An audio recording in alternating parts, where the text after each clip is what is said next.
العالمین والصلاة والسلام علی رسول الثقلین محبوب رب المغربین والمشرقین جد الحسن والحسین سیدنا مولانا علی القاسم اہل بیتہ الطیبین الطاہرین المعصومین ومنکر ولایتہم ومنکر عطشہم اجمعین من یومنا ھذا الی یوم الدین اما بعد فقط قال رسول اللہ صلی اللہ علیہ وآلہ وسلم بسم اللہ الرحمن الرحیم زیدوا مجالسکم بذکر علی بن ابی طالب صلوات بزرگان ملت و سوگواران صفحہ حرم، میں نے آپ کی خدمت میں جس لازوال جو مثال بے نظیر حدیث معصوم کو سرنامہ کلام قرار دینے کا شرف حاصل کیا، اس میں پیغمبر اسلام ارشاد فرما رہے ہیں کہ تم اپنی مجلسوں کو زینت دو ذکر علی بن ابی طالب سے۔ آج زمانہ اعتراض کی شکل میں ہم سے سوال کرتا ہے کہ علی کے ذکر سے مجلسوں کو زینت کیسے مل سکتی؟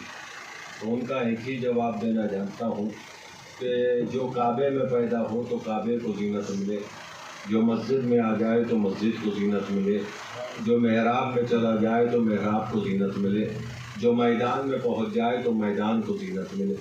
عزیزوں صرف یہ نہیں کہ جہاں پر علی کے قدم پہنچے وہیں زینت ہے، مگر اگر علی کے در پر ستارہ آ جائے تو ستارے کو زینت ملتی ہے، علی کے اشارے پہ آفتاب پلٹ آئے تو آفتاب کو زینت ملتی ہے۔ ایک صلوات بھیجے محمد۔ علی کے ذکر کو مجلسوں کے لیے نبی نے زینت قرار دیا۔ اب علی کی ایک بیٹی کہ جو ثانیہ زہرا اور علی کا ایک بیٹا کہ جو ثانیہ حیدر۔ عزیزوں تاریخ بتاتی ہے کہ جناب زینب کا نام نہ نانا رسول نے رکھا، نہ بابا علی نے رکھا، نہ بھائی حسن نے رکھا، نہ ماجائے حسین نے رکھا۔ جناب زینب کا نام رکھنے والا خدا، اور یہ نام صرف خدا ہی کو حق تھا کہ جو رکھتا، کیونکہ علی کی تمام فضیلتوں کے بعد زین اب کہنا کسی ایسی بیٹی کو کہ جو امام بھی نہ ہو، رسول بھی نہ ہو، نبی بھی نہ ہو اور مستور ہو۔ خدا نے جناب زینب کا نام زین اب رکھا۔ زین اب کے معنی علماء نے یہ کتابوں میں لکھے کہ اپنے باپ کی زینت۔ کائنات میں دو بیٹیاں ہمیں باپ سے افضل نظر آئیں فضیلت میں، ویسے کسی عالم کی بیٹی اپنے باپ سے افضل نہیں ہو سکتی، اور خدا نہ کرے اگر کسی کا باپ جاہل ہو اور بیٹی عالمہ ہو تب بھی اپنے باپ سے افضل نہیں ہو سکتی۔ اس کا علم ایک طرف، مگر بیٹی بیٹی ہوتی ہے، باپ باپ ہوتا ہے۔ مگر تاریخ بتاتی ہے کہ ثانیہ زہرا کا نام نامی اسم گرامی زین اب یعنی باپ کی زینت۔ دوسری بیٹی ہمیں ملی رسول خدا کی، کہنے والا خود رسول ہے جو بغیر وحی کا کلام نہیں کرتا ہے کہ میری بیٹی فاطمہ ام ابیہ ہے۔ عجیب بات ہے، ام ابیہ کا ترجمہ علماء نے فقط اتنا کیا ہے روایتوں میں، کتابوں میں، کہ اپنے باپ کی فضیلتوں میں ماں۔ خدا نہ کرے کوئی مجلس میں چھوٹی سی بچی لیے آغوش میں بیٹھا ہو اور میں ممبر سے سوال کروں یہ آپ کی ماں ہے تو آستینے چڑھا لے گا بعد مجلس کہ آپ کو تمیز نہیں کہ آپ ممبر رسول سے اتنی سی بچی کے لیے میرا رشتہ پوچھ رہے ہیں، کیا یہ میری ماں ہے؟ رسول نے فاطمہ کو اپنی ماں کہا، رشتے میں نہیں، فضیلتوں میں۔ کیا کہا؟ فاطمہ ام ابیہ ہے، فضیلتوں میں میری ماں ہے۔ کائنات میں یا زہرا ملی یا ثانیہ زہرا ملی جو باپ سے فضیلت میں آگے نظر آئیں۔ ایک فاطمہ ہے جو ام ابیہ کہلائی، ایک زینب ہے جو باپ کی زینت کہلائی۔ اب پتہ چلا کہ کبھی رسول نے فاطمہ کو آغوش میں لیا، کبھی رسول نے فاطمہ کو آتے دیکھا تو مسند چھوڑ دی۔ آپ کی سمجھ میں آ گیا ہوگا کہ جب رسول نے رشتہ نبھانا چاہا تو فاطمہ کو آغوش میں کھلایا، اور جب فضیلتوں کی ماں سمجھنا شروع کیا تو مسند کو تعظیماً چھوڑ دیا۔ صلوات بھیجے محمد۔ جناب زینب کون ہے؟ کہا زینب باپ کی زینت۔ اب جس کو بھی جناب زینب کی معرفت نہ ہو، مختصر تاریخ پڑھ کے دیکھ لے۔ علی کعبے کی زینت، علی ممبر کے لیے زینت، علی محراب کی زینت، علی سجدوں کی زینت، علی مختصر یہ کہ کائنات کی زینت۔ تو جو کائنات کے لیے زینت بنے اسے علی کہتے ہیں، جو علی کے لیے زینت بنے اسے زینب کہتے ہیں۔ صلوات بھیجے محمد۔ عزیزان گرامی، آپ سوچ رہے ہوں گے کہ بات کہاں سے کہاں لگے، مگر کچھ تاریخیں ہم ذاکروں کو مجبور کرتی ہیں۔ آج جناب زینب کا اس مجلس میں ذکر کرنے کا مقصد صرف ایک ہے کہ زینب کے 18 بھائی، مگر 18 بھائیوں میں 2 بھائی ایسے کہ جس سے زینب لمحہ بھر دور رہنے کی سوچ بھی نہیں سکتی۔ ایک ہے عباس، ایک ہے حسین۔ امام حسن بھی بھائی تھے۔ جناب عباس کے 3 بھائی جناب زینب کے بھائی تھے۔ جناب مسلم جناب زینب کے بھائی تھے۔ کوئی ایسا بھائی نہ تھا جسے زینب پیار نہ کرتی ہو، مگر 2 بھائی ایسے تھے کہ جس پر زینب کو ناز تھا، ایک حسین اور ایک عباس۔ ہاں عزیزان گرامی، ہم جانتے ہیں کہ آج 8ویں محرم اور نوادہ کا یہ مجمع، بچہ ہو یا بوڑھا، جوان ہو یا نوجوان، سوز ہوتا ہے تو گریا، سلام ہوتا ہے تو گریا، نوحہ ہوتا ہے تو گریا، مصائب ہوتے ہیں تو گریا۔ میں پٹنہ بھی برسر منبر کہہ چکا، لکھنؤ میں بھی کہا کہ اگر کسی کو محرم کرنا ہو تو نوادہ جا کے دیکھے کہ عزائے حسین کسے کہتے ہیں، فرش عزا کسے کہتے ہیں۔ جو انسان ہے وہ سسکیاں باندھ کے روتا ہے۔ سسکیوں سے رونا، خاموشی سے رونا، بآواز بلند رونا، 3 فرق ہیں۔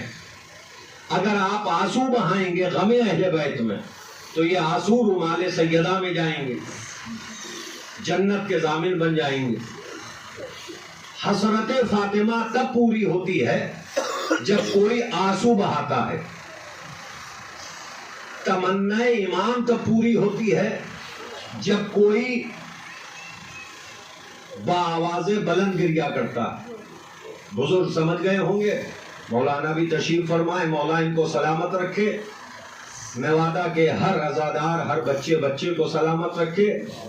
تاریخ بتاتی ہے کہ غم حسین میں آنسو بہانے کی حسرت فاطمہ کی تھی، کیونکہ اپنے بابا سے سوال کیا تھا، اے بابا نہ آپ ہوں گے، نہ میں رہوں گی، نہ علی ہوں گے، نہ حسن ہوں گے، میرے بچے پر آنسو کون بہائے گا، غم کون منائے گا؟ تو اللہ نے وعدہ کیا تھا کہ گریہ والی قوم پیدا کروں گا۔ چھٹے امام کی حسرت کیا ہے کہ صرف آنسو نہ بہایا جائے بلکہ بآواز بلند گریہ کیا جائے۔ تاریخ بتاتی ہے کہ امام موجود ہیں، ایک صحابی ہے جو رو رہا ہے، چاہنے والا ہے، گریہ کر رہا ہے، رومال تر ہو گیا، ریش مبارک آنسوؤں سے تر ہو گئی۔ امام نے پوچھا تم نے میرے جد پر آنسو نہ بہائے، گریہ نہ کیا؟ اس نے کہا مولا رومال سفید تر ہو چکا ہے، کہ تم نے گریہ نہ کیا؟ کہ مولا روتے روتے آنسوؤں سے ریش مبارک تر ہو گئی، کہ تم نے گریہ نہ کیا؟ کہ مولا گریہ کا سلیقہ بتا دو۔ چھٹے امام نے رو کے کہا غم حسین میں ایسے رویا کرو جیسے کوئی بوڑھی ماں جوان کی لاش ہو۔ جزاکم ربکم، خدا آپ کو کسی غم میں نہ رلائے۔ ابھی میں نے مصائب نہیں پڑھے ہیں، ابھی میں نے 8 محرم کا ذکر نہیں کیا، ابھی میں نے مولا عباس کی حاضری نہیں پڑھی، مگر آپ کی آوازیں بلند ہے۔ یہ حسرت امام جعفر صادق ہے کہ بآواز بلند رویا جائے۔ اب کبھی کبھار ہم نے نوادہ کے بچوں کو دیکھا، نوجوانوں کو دیکھا، بزرگوں کو دیکھا کہ فضائل میں بھی کوئی بات ہو جائے تو سسک کے روتے ہیں۔ عزیزوں، اس میں بھی بڑی فضیلت ہے، سسک کے رونا۔ جانتے ہو کہ جب شمر ملعون سکینہ سے یہ کہہ رہا تھا کہ اپنے میرے بابا کا نام لے کے نہ رونا. کبھی منہ پر تماچے مارے جا رہے تھے, کبھی پشت پر تازیانے مارے جا رہے تھے, تو حسین کی یتیمہ ایک گوشے میں جا کے سسک کے رو رہی تھی. جب سجاد کی نگاہ پڑی تو سکینہ نے یہی کہا تھا, بھیا سجاد, جب میں روتی ہوں بابا کا نام لے کے تو میرے کوڑے مارے جاتے ہیں, منہ پر تماچے مارے جاتے ہیں. ہاں عزیزوں, ابھی آپ نے نوحہ سنا, پریشانی کی شکل میں ایک بچے سے, مولا سلامت رکھے اس بچے کے گھر والوں کو, سلامت رکھے,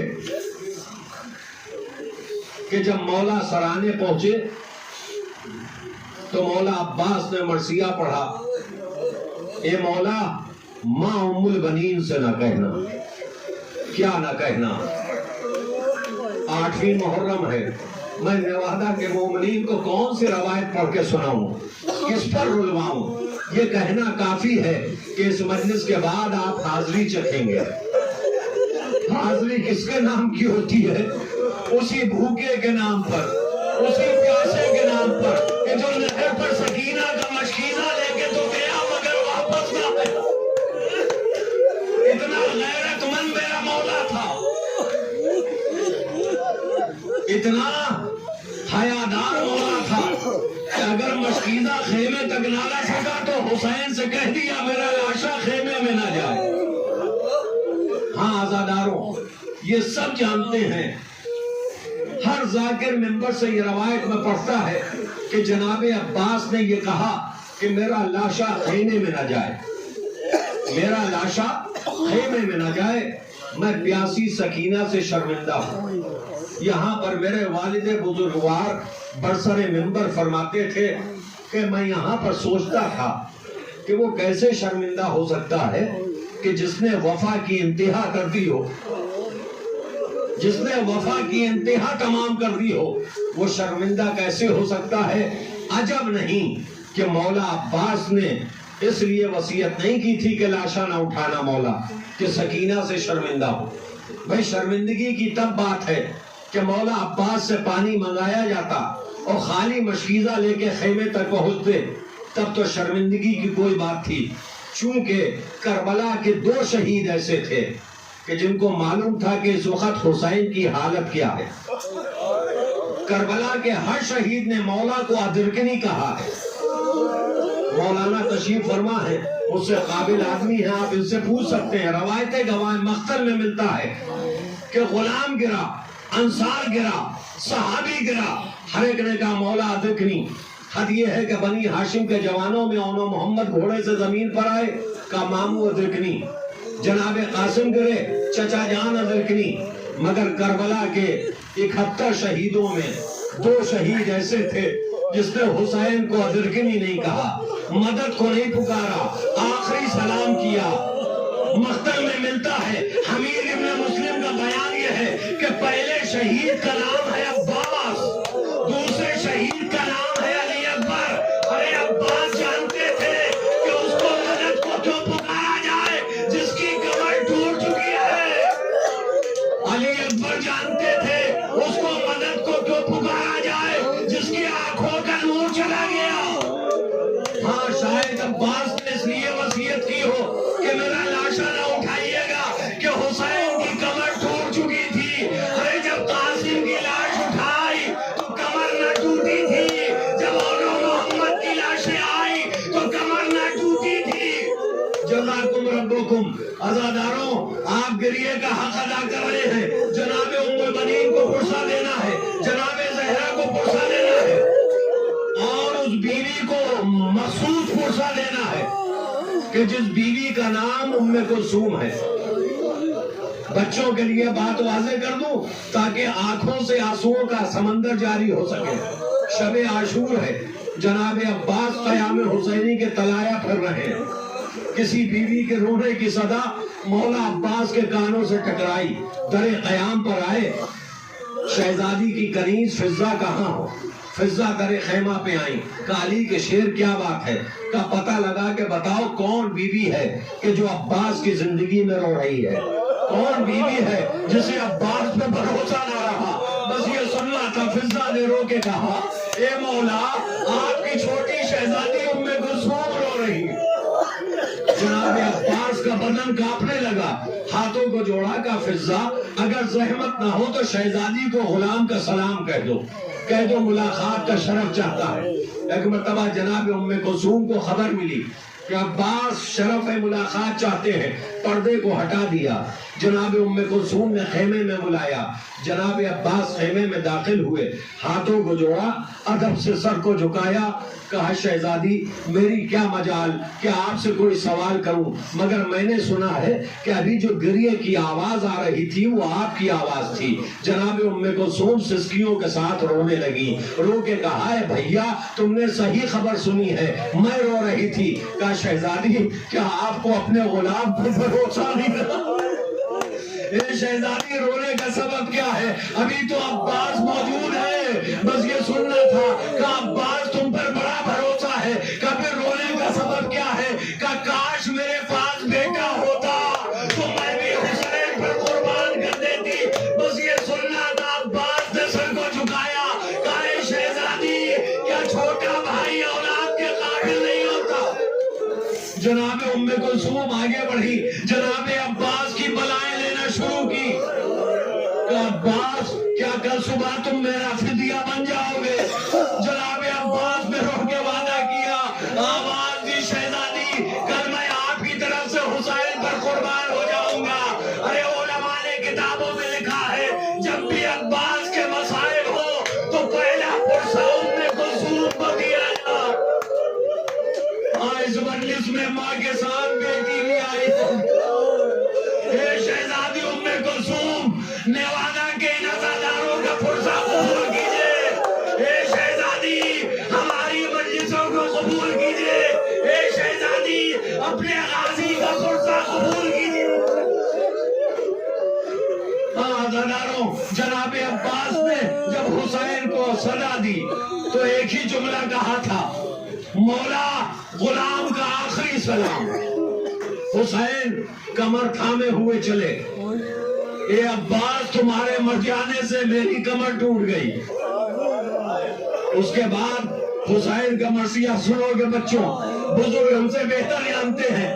ایک مرتبہ حسین نے ایک اور مرثیہ پڑھا، فرماتے ہیں نبی کا نواسا زہرا کا لال غربت کے عالم میں کہتا ہے کہ عباس آج سے وہ آ کے سوئیں گے۔ اے بھیا عباس آج سے وہ آ کے سوئیں گی جو تمہاری دہشت میں جاگتی تھی۔ ارے آج سے وہ آ کے جاگیں گی جو تمہارے اطمینان میں سو جاتی تھی۔ حسین کا مطلب صاف تھا کہ یزیدی فوجیں تمہارا نام سن کے جاگتی تھی، سو جائیں گی۔ زینب تمہارا نام سن کے سوتی تھی کہ عباس زندہ ہے۔ اب نہ زینب سوئے گی، نہ سکینہ سوئے گی، نہ فروا سوئے گی، نہ ام کلثوم سوئے گی۔ اس لیے کہ علی کا شیر مارا گیا، حسین آگے بڑھے، ساتھ میں جوان بیٹا علی اکبر تھا۔ حسین نے بازو کو اٹھایا، ابا کا سایہ کیا، آگے بڑھے، دوسرا بازو اٹھایا، ابا کا سایہ کیا، حسین آگے بڑھے، جوان بیٹے نے رو کے پوچھا اے بابا یہ کس کے بازو ہیں؟ کہا بیٹا تم نے پہچانا نہیں، یہ تمہارے چچا عباس کے بازو ہیں۔ ارے محشر میں جب ہماری اماں کی سواری نکلے گی تو یہی بازو ماں کی آغوش میں ہوں گے۔ ایک مرتبہ جناب عباس کے سرانے پہنچے، حسین نے اپنے داہنے زانو پر عباس کا سر رکھا، سر رکھنے کے بعد پوچھا میرے بھیا کہاں تکلیف؟ کہ مولا دل میں تکلیف۔ کہ کیا بات ہے؟ کہ میری ایک آنکھ میں تیر ہے، ایک آنکھ میں خون بھرا ہے۔ مولا میرے دل میں تکلیف یہ ہے کہ آخری وقت آپ کی زیارت نہیں کر سکتا۔ حسین نے تیر کو آنکھ سے نکالا، ابا کے دامن سے خون کو پاک کیا۔ عباس نے آنکھیں کھولی تو سرانے حسین تھا۔ آواز دی مولا آخری سلام، دم توڑنے جا رہا ہوں۔ مولا حسین نے کہا عباس میں امام وقت ہوں، ابھی تمہارا دم نہیں ٹوٹ سکتا۔ اے بھیا جب سے تمہاری ولادت ہوئی ہے آج تک تم نے مولا کہا ہے۔ اے بھیا آخری مرتبہ حسین کو بھائی کہہ دو۔ ایک مرتبہ جناب عباس کے ہاتھ نہ تھے، مولا عباس نے مدینے کا رخ کیا، سر اٹھایا، ایک جملہ کہا، اے اماں ام البنین مجھے معاف کر دو، ایک طرف تمہاری ہدایت تھی کہ حسین کو بھائی نہ کہنا، ایک طرف امام وقت حکم دے رہا ہے، اے اماں مجھے معاف کرنا، حسین کے بھائی نے بھائی کہا، ایڑیاں رگڑنے لگے۔ حسین نے کہا، اے عباس بار بار بے چین ہو کے سر کیوں اٹھاتے ہو؟ 3 مرتبہ جناب عباس نے اپنا سر آغوش حسین سے اٹھایا۔ حسین نے پوچھا کیا بات ہے؟ آغوش میں آرام نہیں ملتا؟ کہا آقا ایسا نہ کہو، اگر غلام کو آپ کی آغوش میں آرام نہ ملا تو پھر کس کی آغوش میں آرام ملے گا؟ کہا بھیا میں اپنا تمہارا سر اپنی آغوش میں شفقت کے ساتھ، محبت کے ساتھ، حسرتوں کے ساتھ رکھتا ہوں، تم ایڑیاں رگڑتے ہو، سر کو اٹھا لیتے ہو۔ کہ مولا ایک تصور ستا رہا ہے۔ کہ وہ تصور کیا ہے؟ کہ مولا اس وقت میرا وقت آخر ہے، میرا سر آپ کی آغوش میں ہے، اے مولا جب آپ کا وقت آخر ہوگا تو آپ کا سر کس کی آغوش میں ہوگا؟ حسین تڑپ کے رو کے بولے، اے عباس تم فکر نہ کرو، ارے اماں کی آغوش ہوگی، شمر کا خنجر ہوگا۔ جزاکم ربکم، میں مجلس کو یہیں پر تمام کر دیتا، مگر جیے جو اگلے برس، ہر حیار یہ خلف ہے جو چل بسے تو یہ اپنا سلام آخر ہے۔ ایک مرتبہ حسین نے کہا اے عباس جاؤ دم کو توڑو، تمہارے بابا ہمارے بابا ساقی کوثر جام کوثر لیے تیار ہیں، بس عزاداروں مجلس تمام کرنے والا ہوں، بہت آپ نے پرسہ دیا، بی بی زہرا کی دعائیں پائی، جناب ام کلثوم کو بھی پرسہ دے لو، زینب کو بھی پرسہ دے لو، بھتیجی کا بھی ارمان پورا ہو جائے۔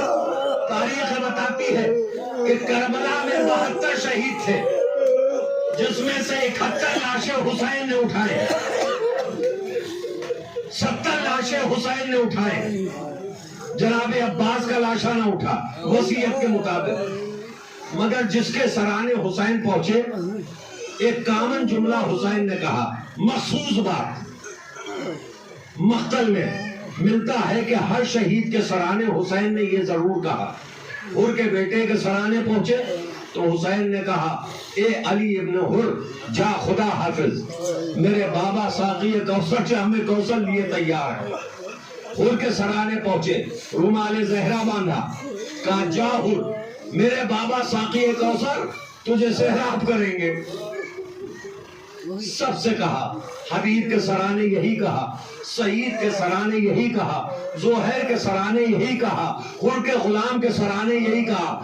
کوئی شہید، مجھے مقتل کی کتابوں میں یہ روایت ابھی تک نہ ملی، ہو سکتا ہے کہیں ہو، مگر مجھے نہ ملا کہ کسی شہید نے حسین کی اس بات پر حسین کو کوئی جواب دیا ہو، جس سے حسین نے کہا جاؤ دم کو توڑو، میرے بابا ساقی کوثر جام کوثر لیے سیراب کرنے کو تیار ہیں۔ کوئی کچھ نہ بولا، مگر یہی جملہ جب مولا حسین نے غازی عباس کے سرانے کہا، جاؤ تمہارے بابا ہمارے بابا جام کوثر لیے تیار ہیں، عباس تمہیں سیراب کریں گے، عباس ایڑیاں رگڑنے لگے، رو کے جملہ کا مولا آپ کا عباس جام کوثر نہ پیے گا۔ کہ عباس وجہ کیا ہے؟ کہ جب تک میری سکینہ، جب تک میری سکینہ کو پانی نہ ملے گا، چچا پانی نہ پیے گا۔ حسین تڑپ گئے، اے عباس تم میری سکینہ سے اتنا پیار کرتے ہو، کہا کیسے ہو سکتا ہے کہ بھتیجی پیاسی رہ جائے، چچا جام کوثر سے سیراب ہو جائے۔ عباس نے دم کو توڑا، حسین کی کمر پہلے ہی ٹوٹ چکی تھی، ٹوٹی کمر علی اکبر نے تھامی، عباس کا علم حسین نے اٹھایا، اب جو علم چلا سکینہ گلے خیام پر کھڑی انتظار میں تھی، دیکھا علم آ رہا ہے، آواز دی، اے پھوپھی اماں میرا چچا آ رہا۔ مگر جب حسین در خیمہ پر پہنچے تو تو دیکھا عالم کا پھریرا خون سے لال ہو چکا تھا. پوچھا اے بھیا علی اکبر، بابا کے ہاتھوں میں علم ہے، میرا چچا کہاں ہے؟ علی اکبر نے سکینہ کے سر پر ہاتھ رکھا، فرمایا اے بہن تمہارا چچا بازو کٹا کے نہر کے کنارے سو گیا. سکینہ نے اپنے منہ پر تماچے مارے، رو کے آواز دی چچا واپس آ جاؤ، اب پانی نہ مانگوں گی، چچا واپس آ جاؤ، اب پانی نہ مانگوں گی. سکینہ چاہتی تھی مقتل میں جائے، ایک مرتبہ علی اکبر نے ہاتھ کو پکڑا، اے سکینہ مقتل میں نہ جانا. خیمے میں علم آ گیا، بم مجلس تمام ہے. جیسے ہی خیمے میں علم آیا، جناب زینب نے خالی علم دیکھا، پوچھا میرے علمدار کا لاشا کہاں ہے؟ اے حسین، اون محمد کی لاش تم لائے، قاسم کی پامال لاش کے ٹکڑے تم لائے، ہر شہید کا جنازہ تم لائے. علم خیمے میں آ گیا، میرے علمدار عباس دلاور کا لاشا کدھر ہے؟ بس یہ سننا تھا. حسین خاک پر بیٹھے، خاک کو اٹھایا، انگونے کو ہٹایا، سر پر خاک ڈالی. اے بہن عباس کا لاشا نہ آیا. زینب نے طلب کے پوچھا اے بھیا لاشا نہ آنے کا سبب کیا ہے؟ کہ تمہارے بھائی نے وصیت کر دی تھی، کہ میں پرسا کیسے لوں، کیسی علم کو جنازہ سمجھو. مسند رسول بچھا دی گئی، علم لٹا دیا گیا. زینب نے رخسارے کو پنجے پر رکھا. اے عباس اب شام غریبہ میں چادریں چھنیں گی. اے بھیا اب خیموں میں آگ لگ جائے گی. اے بھیا یہ چادروں کا سہارا تم تھے، بیویوں کا سہارا تم تھے، اب تو سکینہ منہ پر تماچے کھائے گی مگر کوئی بچا